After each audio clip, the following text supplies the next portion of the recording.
De l'ange de Luc, chapitre 17, versets 26 à 37. En ce temps-là, Jésus dit à ses disciples, « Comme il en fut au temps de Noé, il en sera de même au jour du Fils de l'homme. » Ils mangeaient, buvaient, prenaient femme, prenaient mari, jusqu'au jour où Noé entra dans l'arche et le déluge vint, et il les fit périr tous. Comme il en fut aussi au jour de Lot, ils mangeaient, buvaient, achetaient, vendaient, plantaient, construisaient. Mais le jour où Lot sortit de Sodome, il pleuva, du feu et du soufre du ciel, et les fit mourir tous. Ainsi en sera-t-il le jour où le Fils de l'homme se manifestera. En ce jour-là, celui qui sera sur le toit et aura laissé ses affaires dans la maison ne descende pas pour les prendre. Ainsi, celui qui se trouvera dans le champ ne retourne pas en arrière. Souvenez-vous de la femme de Lot, celui qui cherchera à sauver sa vie la perdra, mais celui qui la perdra la gardera vivante. Je vous le dis, cette nuit-là, 2 seront dans le même lit, l'un sera emporté et l'autre laissé. 2 femmes seront en train de moudre au même endroit, l'une sera emportée et l'autre laissée. Alors je lui demanderai, « Où, Seigneur ?» Et il leur dit, « Où sera le cadavre là ?» Se rassembleront aussi les vautours. Parole du Seigneur. Bonne journée. L'évangile que nous avons écouté est la continuation de celui sur lequel nous avons médité hier. Et aujourd'hui, nous souhaitons aussi être avec Jésus qui nous parle de ce qui se passera, certainement à la toute fin du monde. Et comme nous le remarquons, ce sont des indications de Jésus qui cherchent à nous préparer à la rencontre définitive avec le Seigneur pour pouvoir entrer dans le royaume de Dieu. Et ces paroles, Jésus ne les adresse pas aux pharisiens, mais aux disciples, à ceux qui le suivent. À moi, à toi, à chacun de nous. Et que dit-il ? Comme il arriva au temps de Noé, ainsi en sera-t-il au jour du Fils de l'homme. Ils mangeaient, buvaient, prenaient femme, prenaient mari, jusqu'au jour où Noé entra dans l'arche, et le déluge vint et les fit périr tous. Comme cela s'est passé aussi au jour de Lot, ils mangeaient, buvaient, achetaient, vendaient, plantaient, construisaient.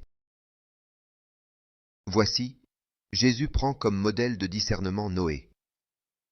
Et Lot, c'est-à-dire que pendant qu'ils se construisaient un lieu de salut et échappaient à la mort, leurs contemporains, croyant agir dans leur propre intérêt, que faisaient-ils ? Ils vivaient leur propre vie, s'amusaient, mangeaient, buvaient, prenaient femme et mari, c'est-à-dire qu'il est à noter qu'ils ne faisaient pas des choses négatives et tout le contraire, mais ils avaient pris tout cela comme priorité dans leur vie. Pour eux, il n'existait que cela. C'était comme si ces choses étaient les plus importantes pour eux, sans s'ouvrir à la dimension spirituelle, à la dimension qui vient d'en haut, et ils ne se rendaient pas compte qu'ils se construisaient leur propre perdition éternelle, tandis que ceux-ci se noyaient dans l'eau et brûlaient dans le feu, comme au temps de Noé et de Lot. Celui qui suit Dieu, celui qui suit Jésus-Christ, connaît en revanche une autre eau, connaît un autre feu. Celui qui suit Christ est régénéré par le baptême, est immergé dans la vie de la très sainte Trinité et renaît à la vraie vie. En fait, le fait de suivre le chemin de Dieu ne signifie pas fuir la réalité, absolument. Mais, en suivant le chemin de Dieu qui est l'amour avec un grand A, est un engagement à vivre avec une mentalité différente. Les engagements que chacun de nous est appelé à assumer dans le monde, sans être du monde, sans appartenir au monde, mais en vivant pleinement dans le monde. Toutes les choses passeront, tout passe. Mais ce qui ne passe pas, c'est l'amour que je mets dans les choses que je fais. Alors, cette expérience reste pour toujours, elle sera éternelle. Pourquoi ? Parce que j'ai permis à Dieu de pénétrer et d'habiter mon temps. Comme le dit Jésus, dans sa prière au Père avant de quitter ce monde, au chapitre 17 de Saint Jean, au verset 14 à 17, Jésus dit « J'ai donné. Leur ta parole, et le monde les a haïs, parce qu'ils ne sont pas du monde, comme je ne suis pas du monde. Je ne te demande pas de les retirer du monde, mais de les garder du malin. Ils ne sont pas du monde, comme je ne suis pas du monde. Consacre-les dans la vérité, ta parole est vérité. Comme tu m'as envoyé dans le monde, moi aussi je les ai envoyés dans le monde. » Quelle est l'idée de Jésus ? Ce n'est pas de nous retirer du monde. En effet, nous ne pouvons vivre autre temps que le présent, et nous ne pouvons vivre notre vie dans un endroit différent de celui où nous nous trouvons. Pour cela, le lieu et le temps du royaume de Dieu, où sont-ils? Quand est-ce?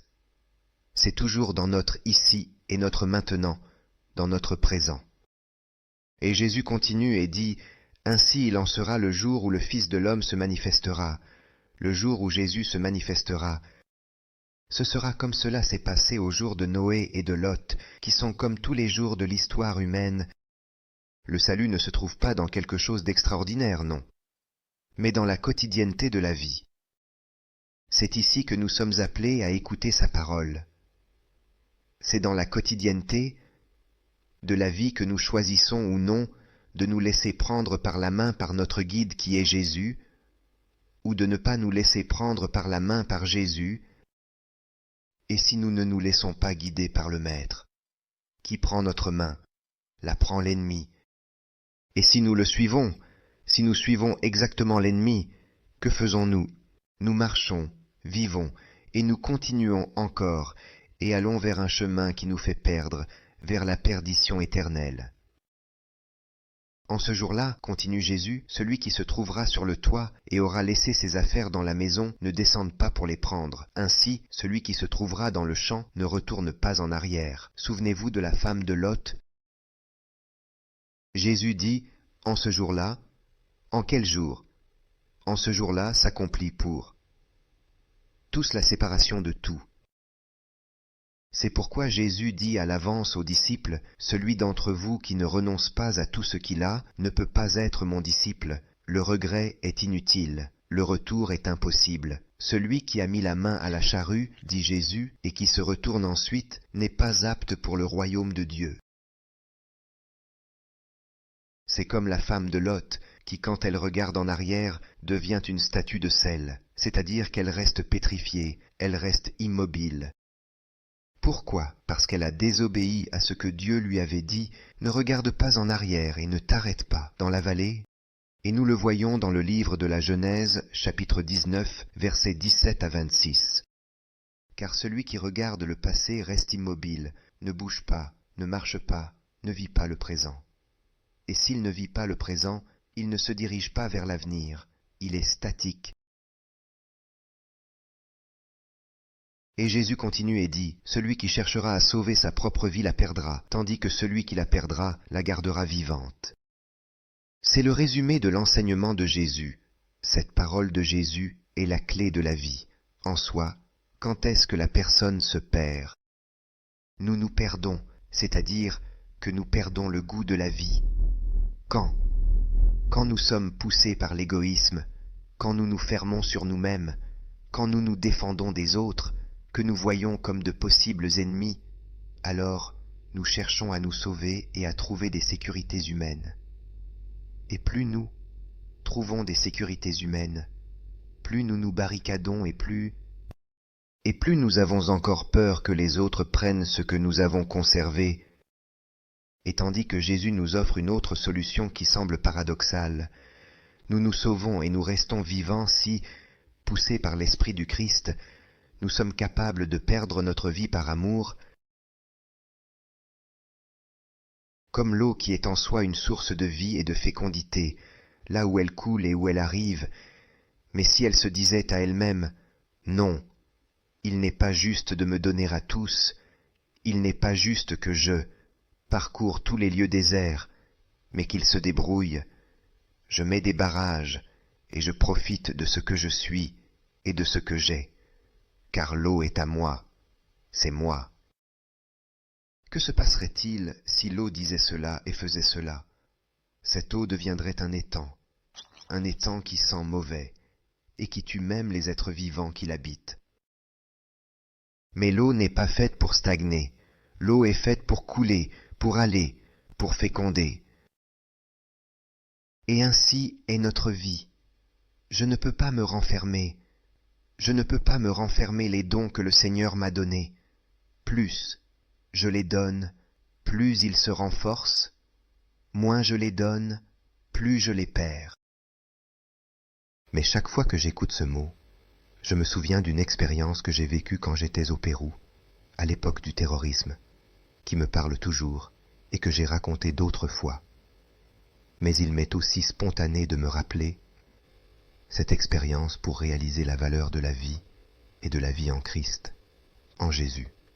En effet, je me souviens, quand nous étions à Lima, au Pérou, un prêtre ami nous avait demandé de pouvoir aller dans sa paroisse, dans les Andes, pour l'aider à évangéliser les villages qui lui avaient été confiés. C'était une paroisse très vaste, et nous étions là. Nous sommes allés, nous étions 2. Et alors nous avons rencontré le prêtre qui était notre ami, nous 2 missionnaires, et il y avait aussi d'autres catéchistes, d'autres laïcs qui s'étaient formés et qui étaient prêts à aller dans les différents villages pour apporter la parole de Dieu. Et ainsi nous nous sommes séparés, nous avons prié ensemble, et chacun est parti pour sa propre mission. Et que s'est-il passé? Nous sommes allés dans un village. Cela s'est très bien passé. L'accueil a été très chaleureux, et surtout 2 catéchistes sont allés justement dans un village, assez loin de la paroisse, mais toujours dans les Andes. Et quand ils sont entrés dans le village, ils ont été accueillis par quelques personnes, en particulier par 2 hommes, qui se sont approchés et leur ont demandé « Mais qui êtes-vous » Et ces 2 hommes, ces 2 catéchistes, ont dit « Nous venons de la paroisse, le prêtre nous a envoyés, et nous sommes venus pour faire des moments de prière avec les gens. Et donc, nous pensons aller là-bas à l'église pour rassembler les personnes afin de pouvoir prier et annoncer la parole de Dieu. » Et ces 2 personnes du village leur ont dit « Il vaut mieux que vous. Ne fassiez pas cela. Pourquoi? Parce que si vous allez à l'église, vous ne reviendrez plus dans votre pays. Alors nous vous demandons, retournez dans votre pays. » Et eux se sont regardés, ils ont remercié, mais ils ont continué, et sont allés là à l'église. Ils ont demandé à quelqu'un s'il avait la clé de l'église. Une dame était la sacristine, donc elle a ouvert l'église. Ils ont sonné les cloches, et les gens se sont peu à peu rassemblés, et l'église s'est remplie, et ils commençaient déjà à prier. Les 2 étaient là, dans le cœur, pour annoncer la parole du Seigneur. Et tandis qu'ils annonçaient déjà la parole du Seigneur, 2 personnes encapuchonnées sont entrées dans l'église avec un pistolet, un fusil. Le silence tomba dans l'église. Ces 2 personnes se sont approchées de ces 2 catéchistes, et l'un d'eux a dit « Nous vous avions dit de ne pas entrer dans l'église. Je vous avais dit que si vous le faisiez, vous ne sortiriez pas vivant de ce pays. Maintenant, pour que vous puissiez sortir vivant de ce pays, nous vous demandons et vous ordonnons de jeter la Bible par terre, de la piétiner, de cracher dessus. Si vous ne le faites pas, vous ne sortirez pas vivant d'ici. » Les 2 catéchistes se sont regardés un moment, puis l'un des 2, prenant la Bible, l'a jetée par terre, y a craché dessus, et l'a piétinée. Et l'autre catéchiste, voyant ce qui s'était passé, a regardé les 2 hommes masqués et leur a dit « Je ne ferai jamais cela, car pour moi la Bible n'est pas un livre ordinaire. Pour moi la Bible est la parole de Dieu. Et la parole de Dieu est Jésus. Et Jésus, qui est venu dans le monde, a donné sa vie pour moi, pour me sauver. Et je ne jetterai jamais par terre la parole de Dieu. Je ne jetterai jamais par terre Jésus. Je ne le piétinerai jamais, et je ne lui cracherai jamais dessus. Si vous voulez, je suis ici, tuez-moi. » Ces 2 personnes, masquées, ne s'attendaient pas à une réponse comme ça. Donc, l'un des 2, s'adressant à ce catéchiste qui avait jeté la Bible par terre. « Et nous ne sommes pas ici pour le juger ou non, pour ce qu'il avait fait, mais en s'adressant à ce catéchiste, à cette personne masquée, il lui a dit « Si tu n'es pas prêt à donner ta vie pour quelque chose ou quelqu'un en quoi tu crois, tu n'es même pas digne de vivre. » Et en pointant l'arme sur lui, il l'a tué devant tout le monde. Et ils sont partis. Waouh! Nous ne sommes pas ici pour juger ce que ce catéchiste a fait. Qui sait, peut-être a-t-il pensé que la Bible pourrait être rachetée, qu'il y en aurait une autre, on ne sait pas, mais il a fait ce geste, sûrement pour sauver sa propre vie, et au lieu de cela, il l'a perdue.